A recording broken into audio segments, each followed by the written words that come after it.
छात्रगण, Saraswati group of education में मैं अकबरी भाग्यश्री आप सभी का हार्दिक स्वागत करती हूँ। कक्षा 8 विषय हिंदी चैप्टर नंबर 7 सोच अपनी अपनी, जिसका अर्थ होता है सभी के जो विचार है वे अलग अलग होते हैं। तो यहाँ पे एक वाद विवाद का एक गद्य है जो आज हमें पढ़ना है, जिसमें अलग अलग दो घटनाएं दी गई है, दो अलग अलग चित्र दिए गए हैं। इसमें से हमें अपने विचार के अनुसार इसको तर्क करके आगे लेके जाना है। तो सबसे पहला हमारा पॉइंट है गांव तथा नगर के जीवन में अंतर। अब आपकी किताब में आप लोग देखते हैं तो इसमें दो चित्र दिए गए हैं, एक गांव का है और एक शहर का चित्र है।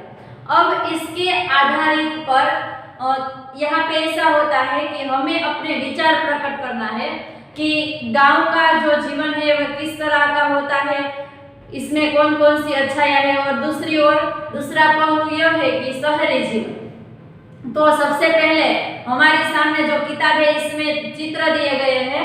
तो इस चित्र में आप लोग देखते हैं तो कि गांव का जो चित्र है इसमें क्या है, एक छोटा सा गांव है, 3-4 मकान दिख रहे हैं और इसके पास एक नारियल का पेड़ है, इसके पीछे पहाड़ है, बादल दिख रहे हैं और नदी में एक स्त्री है वे पानी भर के चली जा रही है और दूसरी स्त्री वहां पे पानी भरती है और एक लड़का है वे उस तालाब में नहा रहा है।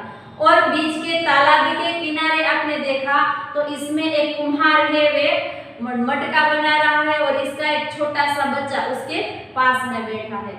अब चित्र नंबर 2 में हम देखते हैं तो इसमें एक शहर का चित्र है, एक बहुत ही बड़ा रास्ता है, रास्ते के बीच में जो रास्ते के पास ही कितने सारे पेड़ हैं, बहुत बड़ी इमारतें हैं, बादल दिख रहे हैं और वहां से रास्ते से गुजरने के लिए एक औरत और आदमी वहां पे खड़े हैं और इसमें यातायात के वाहन चलते हैं बीच में। अब ये दोनों चित्र हमारे सामने खड़े हैं तो आपको इसको देख के बताना है कि गांव और शहर के जीवन में अंतर क्या है। सुबह उठकर गांव का जो जीवन है सभी लोग अपने अपने नित्यक्रम के अनुसार जाते हैं, उसी प्रकार शहर में भी वैसा होता है। लेकिन गांव की जो बात की गई तो गांव के अंदर हम देखते हैं तो इतनी सारी भीड़ भाड़ नहीं होती जितनी शहर में होती है। वाहनों की आवाज, प्रदूषण, ये सब गांव में नहीं होता है। दूसरी ओर सुबह हुए क्या होता है, सुबह किसान अपना बैलगाड़ी लेकर वे खेत में जाते हैं, उसकी बीवी भी उसके साथ खेत में जाती है, छोटे बच्चे हैं वे अपने आप पाठशाला चले जाते हैं। लेकिन शहर में सभी लोग ऑफिस, अस्पताल, कोई भी कार्य में जाते हैं तो वहां पे अपनी नौकरी के लिए चले जाते हैं और उसके जो बच्चे हैं उसको स्कूल जाने के लिए कोई भी वाहन उसको लेने के लिए आता है। लेकिन गांव में ऐसा नहीं होता, बच्चे अपने आप ही पाठशाला चले जाते हैं। ये दोनों चित्र में कौन कौन सा अंतर है, क्यों ऐसा होता है कि हमें गांव में रहेंगे तो भी हमारे लिए अच्छा है या शहर में रहेंगे तो अच्छा है। आपको पता है गांव में ऐसा होता है ज्यादातर लोग है वे खेती करते, खेत पैदाशी उत्पन्न करते हैं। लेकिन शहर में इससे उल्टा है कि शहर में सब लोग नौकरी करते हैं, कोई ना कोई कार्य उसको मिल ही जाता है और गांव में जो मकान होते हैं वे बहुत ही बड़े बड़े होते हैं और शहर में इमारतें बड़ी होती है लेकिन मकान और उसके घर है वे छोटे छोटे होते हैं। उसी प्रकार हमारा और इस दोनों के जीवन में अंतर है। गांव में होता है क्या होता है, बहुत ही अच्छी सब्जियां मिलती है और इसमें भाईचारा की भावना है, सभी लोग मदद के लिए आते हैं। उसी प्रकार शहर में वे अंतर है कि सब्जियां हमें महंगी मिलती है, कुछ ही देर तक हमें जाना है तो उसमें कुछ हमारे पास अगर हमारे पास यातायात के साधन होते तो फिर भी हम चले जाते, लेकिन इसके जो रकम होती है वे भी हमें महंगी पड़ती है। और शहर और गांव के जीवन में कितना सारा अंतर है। और गांव में कोई भी अच्छा प्रसंग होता है तो सारा गांव दुख या सुख में इकट्ठा होते हैं, मुश्किल वक्त में सब साथ होते हैं। लेकिन शहर में ऐसा नहीं होता है, शहर में सब लोग अपने ही अपने बारे में बात करते हैं।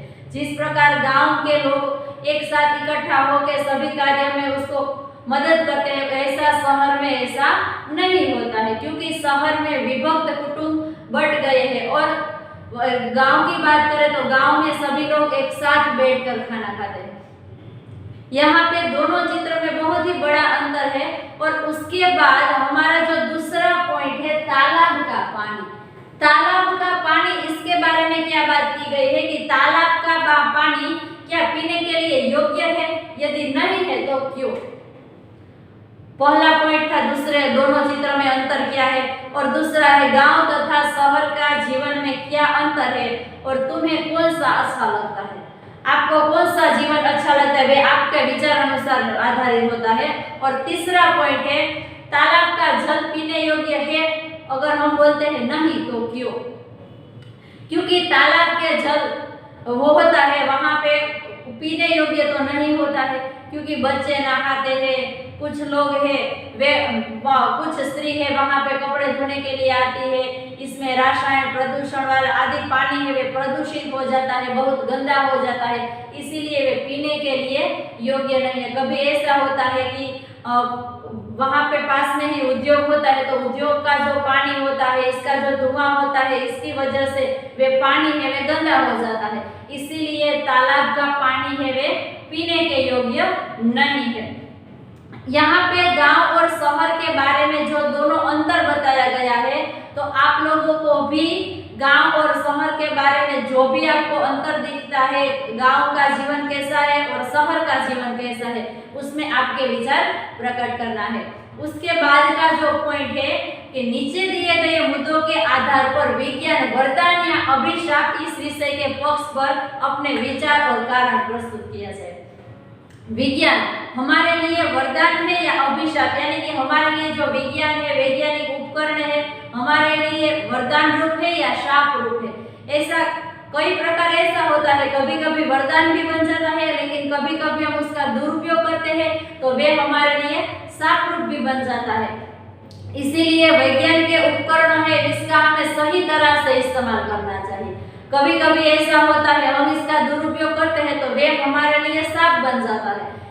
अब इसीलिए सोच अपनी अपनी अपना अपना तर्क लगा के अपने जो विचार है ये इसमें प्रकट करना है।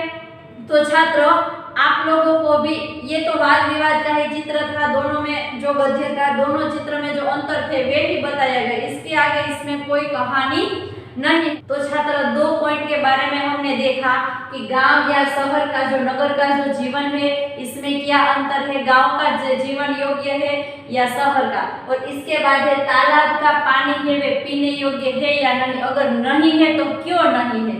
ये 2 मुद्दे के बारे में हमने चर्चा की। उसके बाद हमारा तीसरा पॉइंट है कलम या तलवार।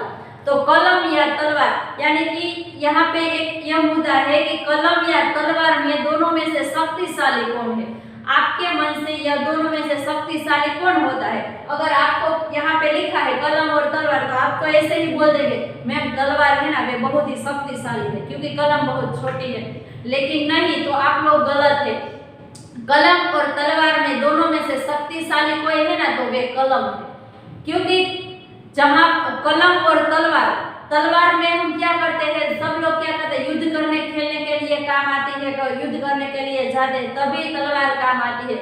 लेकिन आपने पता होगा ना जहाँ काम करे सुई वहाँ क्या करेगी तलवार। जहाँ पे सुई काम आती है तो वहाँ पे तलवार का कोई कार्य नहीं होता। तलवार से हम सिर्फ युद्ध के लिए ही जा सकते, लेकिन हमारे पास अगर कलम है तो हम अपने विचारों से उससे भी आगे कहीं पे पहुंच जाते हैं। इसीलिए अगर हमारे मन की अभिव्यक्ति को अगर हमें बाहर लाना है तो जिसका कोई उपाय ढूंढना है तो वे है हमारी कलम। हमारे पास अगर कलम होती है तो हम किसी भी क्षेत्र के बारे में कोई भी हमारे जो विचार है वे प्रकट कर सकते हैं, वहां तक हम कलम पहुंचा सकते हैं, लेकिन तलवार है वहां पे पहुंच नहीं सकती है। इसीलिए मनुष्य की अभिव्यक्ति के लिए जो उसके हथियार है वे है कलम, वे ही सर्वश्रेष्ठ है, जो तलवार से कई गुना आगे है और कई गुना अधिक शक्तिशाली है। इसीलिए दोनों के बीच में जब आपको भी ऐसा सोच में पड़ जाए कि नहीं इस दोनों में कौन शक्तिशाली है तो यहाँ पे कलम का ही आपको उत्तर देना है। तो छात्रों, अब हमने ये 3 पॉइंट पढ़े हैं। तो हमारे जो गद्य है सोच अपनी अपनी, जो हमारे विचार प्रकट करने हैं, जो वाद विवाद का ये गद्य है यहाँ पे खत्म होता है। और आपको यह जो गद्य पढ़ा है तो इसमें आपको होमवर्क में यही करना है कि गांव और शहर के जीवन में अंतर क्या है। तो गांव का जीवन ऐसा लिखना है और इसके बारे में 10 लाइन लिखनी है, और पास में ही शहर का जीवन तो उसके बारे में भी आपको 10 लाइन लिखनी है। तो यहाँ पे हमारा जो गद्य है तर्क वितर्क के आधार पर वाद विवाद का जो गद्य है सोच अपनी अपनी, ये यहाँ पे खत्म होता है। और हाँ, एक बात बोल दूं कि इसके पीछे जो एक बहुत ही बड़ा एक पैराग्राफ दिया गया है और इसमें से देखकर ये सिर्फ आपकी समझ के लिए ही है। इसके नीचे जो प्रश्न दिए गए हैं इसमें से ढूंढकर यहाँ पे लिखना है, ऐसा इसने कहा है। बाकी कुछ ऐसा नहीं है कि इसके आधार पर हमें अपने विचार प्रकट करना है। ये सिर्फ उसके पैराग्राफ को देख के ही नीचे जो प्रश्न दिए गए हैं उसमें से ढूंढ के इसमें आंसर लिखना है।